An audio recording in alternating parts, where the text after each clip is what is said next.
दोस्तों, आप लंबे समय से इस मुद्दे का इंतजार कर रहे हैं और मैं आपको विश्वास दिलाता हूं, यह निश्चित रूप से आपको उदासीन नहीं छोड़ेगा।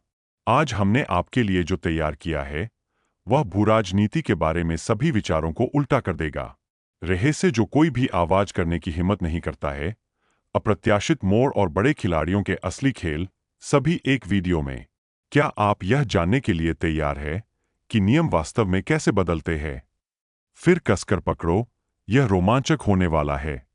संघीय टीवी चैनलों ने अचानक देश की महान उपलब्धियों के बारे में अपनी सामान्य कहानियों को अलग रखने का फैसला किया और व्लादिमीर पुतिन को एयरवेव को सौंप दिया। क्या यह एक अप्रत्याशित मोड़ है? बिल्कुल नहीं, क्योंकि तारीख आसान नहीं है।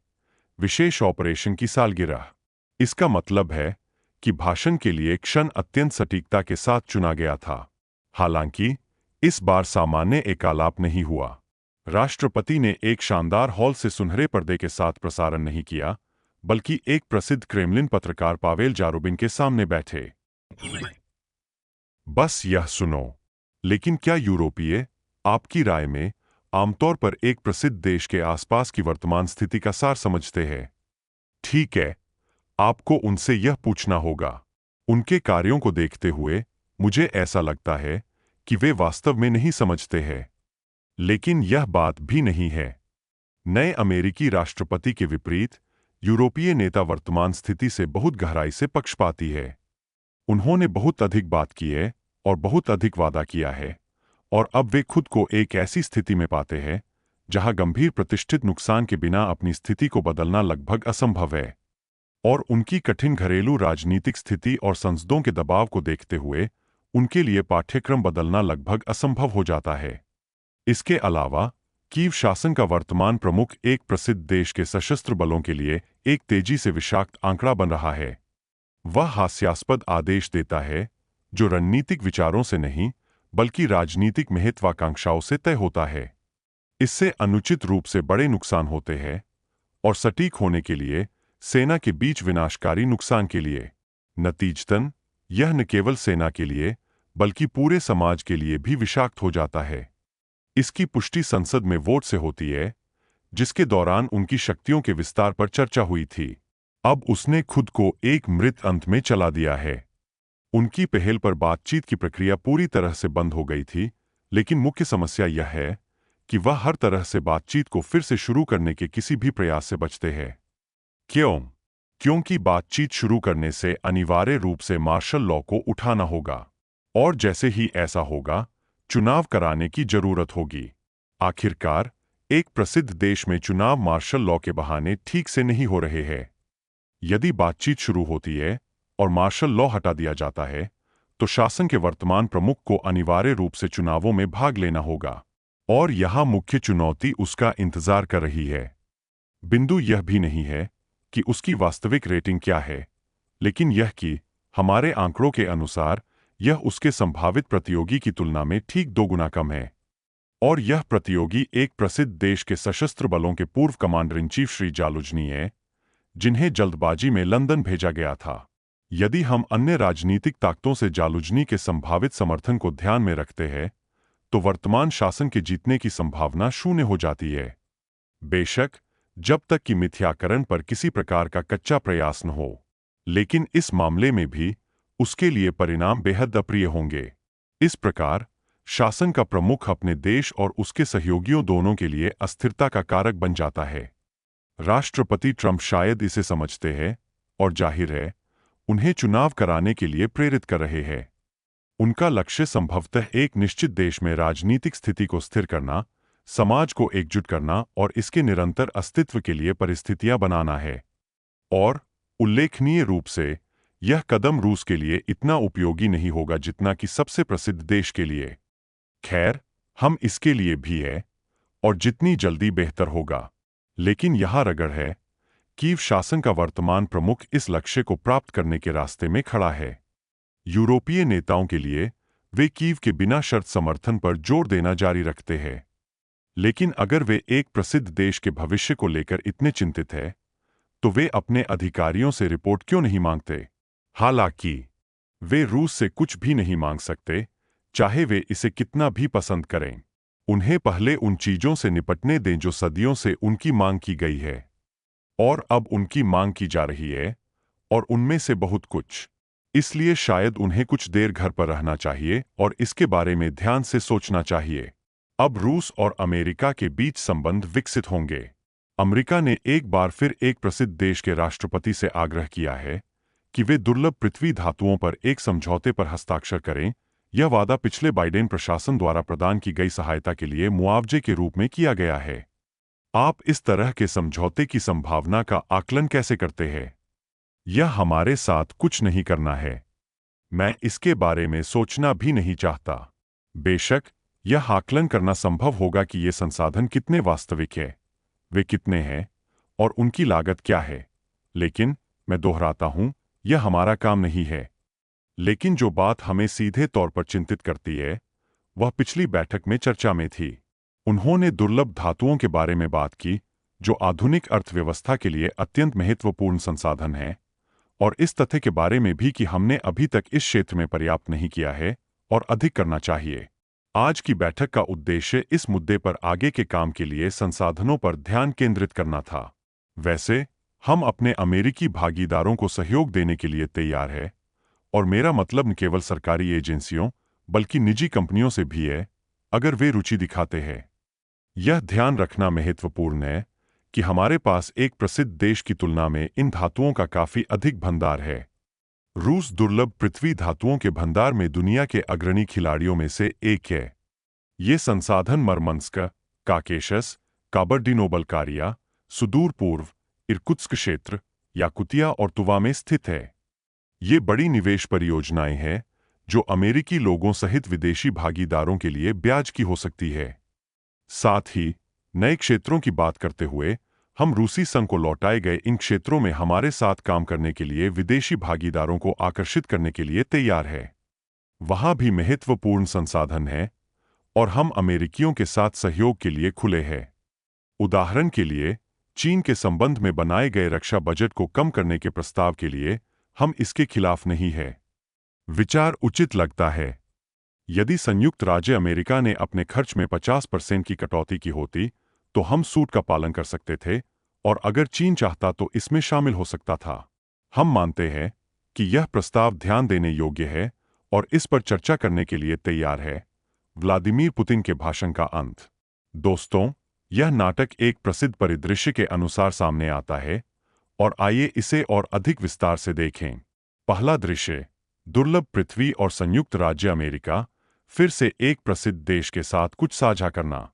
जबकि मास्को चुपचाप चाय पी रहा है और चिंतित नहीं है। नर्वस क्यों हो? हमारे पास इन धातुओं के बहुत सारे हैं। यदि आप खरीदना चाहते हैं तो कृपया, यदि आप नहीं चाहते हैं तो जंगल में जाएं। रूस एक धर्मार्थ संगठन नहीं है। हम एक कठिन बाजार में भाग लेते हैं जहां व्यापार हमेशा उचित होता है, लेकिन मुफ्त बोनस के बारे में भ्रम के बिना। स्क्रिप्ट के साथ आगे। जेलेंस्की एक राजनीतिक साहसी जो हठपूर्वक दुनिया से बचता है, क्योंकि इसका मतलब होगा कि उसके राजनीतिक जीवन का अंत। जैसे ही वह बातचीत की मेज पर बैठता है, मार्शल लॉ को उठाना होगा और इसके साथ चुनाव। लेकिन अगर अप्रैल में बर्फ पिघलने की तुलना में जेलेंस्की की रेटिंग तेजी से गिर रही है, तो किस तरह के चुनाव है? ट्रंप एक अलग कहानी है। यूरोपीय नेताओं के विपरीत, जो खूबसूरती से बात कर सकते हैं लेकिन कुछ भी विशिष्ट नहीं करते हैं, वह चीजों को अलग तरह से करता है। वह वही करता है जो वह चाहता है और इसे बताता है जैसे यह है। यूक्रेन के बारे में उन्होंने स्पष्ट रूप से घोषणा की कि यह भूराजनीतिक निर्भरता को समाप्त करने और पुनर्वास के लिए आगे बढ़ने का समय है।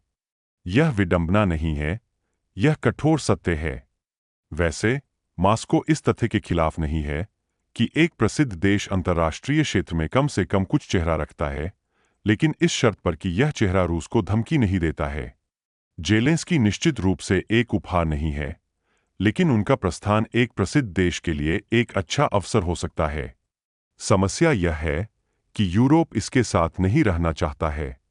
वे वर्षों से एक नायक के रूप में उनकी प्रशंसा कर रहे हैं, और अब उनके राजनीतिक पतन को स्वीकार करना यह कहने जैसा है कि हमने गलती की है। इसलिए वे यह दिखावा करते रहते हैं कि सब कुछ योजना के अनुसार चल रहा है। लेकिन यहाँ एक आश्चर्य है। मॉस्को ने लंबे समय तक इस प्रदर्शन में भाग नहीं लिया है और अन्य लोगों की मांगों के अनुकूल नहीं है। यदि आप समझौते करना चाहते हैं तो अल्टीमेटम के बिना आएं। यदि आप नहीं चाहते हैं तो नए निर्देश प्राप्त होने तक महान रणनीतिकारों को चित्रित करने का सौभाग्य। और यहीं से मजा आता है। वैसे भी यह शो कौन चला रहा है? उत्तर सरल है, खेल के नियम बदल रहे हैं। और अब यह रूस नहीं है जिसे कुछ भी साबित करना है, लेकिन इसके विपरीत लोग उसके पास सवाल और सुझाव लेकर आते हैं। वह अब शर्तें तय कर रही है। जिन लोगों ने अभी तक इसका पता नहीं लगाया है वे यह दिखावा करना जारी रख सकते हैं कि सब कुछ नियंत्रण में है। हालांकि जैसा कि अभ्यास दिखाता है, अगर पुतिन कुछ कहते हैं तो इसका मतलब है कि वह क्षण आ गया है। मॉस्को और वाशिंगटन के बीच संबंधों के लिए सब कुछ ऊब के बिंदु के लिए अनुमानित है। बातचीत होगी, लेकिन लोकतांत्रिक मूल्यों और मानवाधिकारों के बारे में नहीं। स्कूल के इतिहास के पाठों के लिए इन परियों की कहानियों को छोड़ना बेहतर है। यह कठिन राजनीति, शुद्ध और निंदक के बारे में है। एक महत्वपूर्ण बिंदु, पुतिन को ट्रंप के साथ यूक्रेनी मुद्दे पर चर्चा करने की कोई जल्दी नहीं है। क्यों? क्योंकि वयस्कों के एजेंडे में अधिक गंभीर चीजें हैं। अब शानदार विचारों के बारे में थोड़ा सा, जैसे रूस और संयुक्त राज्य अमेरिका के सैन्य बजट को आधे से कम करना। यह आकर्षक लगता है, लेकिन यह शांति की दिशा में एक कदम नहीं है, बल्कि नई समस्याओं का सीधा रास्ता है। हालांकि अगर किसी चमत्कार से मॉस्को और वाशिंगटन को एक आम भाषा मिलती है जो अपने आप में कल्पना से मिलती जुलती है, तो चीन भी पकड़ सकता है। अब तक सब कुछ अस्पष्ट है। और यहां खबर है, एक निश्चित श्री जिंग ने क्रेमलिन को संकेत दिया कि यूक्रेन में शांति के लिए समूह न्यूयॉर्क में इकट्ठा होने वाला है। आइए देखें कि वे वहां किस तरह का दृश्य खेलेंगे। अब सबसे दिलचस्प बात, पैसा। रूस कीमतों को स्थिर करने के लिए संयुक्त राज्य अमेरिका को 2 मिलियन टन एल्यूमीनियम प्रदान करता है। मॉस्को भी अपनी जमा राशि साझा करने के लिए तैयार है, उदाहरण के लिए क्रास्नोयार्स्क क्षेत्र में। लेकिन चलो भ्रम का निर्माण नहीं करते हैं। निवेश, सज्जनों, $15 बिलियन है, और फिर शायद आपको इस व्यवसाय तक पहुंच प्राप्त होगी। प्रश्न, क्या अमेरिका न केवल सहयोग की बात करने के लिए तैयार है, बल्कि वास्तव में निवेश करने के लिए भी तैयार है? राजनीतिक ड्रामा हमारी आंखों के ठीक सामने सामने आ रहा है। पुतिन दुर्लभ पृथ्वी धातुओं पर एक बैठक आयोजित करते हैं और ट्रंप अचानक याद करते हैं कि जेलेंस्की वर्खोवना रादा की मंजूरी के बिना कुछ भी हल नहीं कर पाएंगे। एक संयोग? बेशक, हाँ। उसी दिन पुतिन शांति से घोषणा करते हैं कि रूस इस क्षेत्र में सहयोग करने के लिए तैयार है, क्योंकि धातुओं के अपने भंडार साइबेरियाई ठंडों की तरह अटूट और शक्तिशाली है। यह सुविधाजनक है, ऐ ना? अब सबसे दिलचस्प बात यह है कि रूस सहयोगियों को इकट्ठा नहीं करने वाला है। यह उसके लिए मायने रखने वाले दोस्त नहीं है, बल्कि अच्छी तरह से परिभाषित हित है। विडंबना यह है कि संयुक्त राज्य अमेरिका लंबे समय से एक ही सिद्धांत से जी रहा है, केवल इसे स्वतंत्रता और लोकतंत्र के बारे में जोर से शब्दों के साथ कवर करता है। और यहीं से मजा शुरू होता है। रूस पर अमेरिकी विमानों की उड़ानों को फिर से शुरू करने, परिसंपत्तियों को वापस करने, देश को वैश्विक वित्तीय प्रणाली में वापस करने, नए परिवहन गलियारों का निर्माण, ऊर्जा सहयोग और यहां तक कि संयुक्त अंतरिक्ष कार्यक्रमों की भी बात है। हाँ, यह सिर्फ पृथ्वी के बारे में नहीं है, बल्कि मंगल के बारे में भी है। यही है, जबकि राजनेता एक अभिनेता थिएटर में झंडे लहरा रहे हैं, मुख्य भूमिका उस व्यक्ति के लिए बनी हुई है जो वास्तव में स्थिति को नियंत्रित करता है। ट्रंप एक संवाद स्थापित करने की कोशिश कर रहे हैं।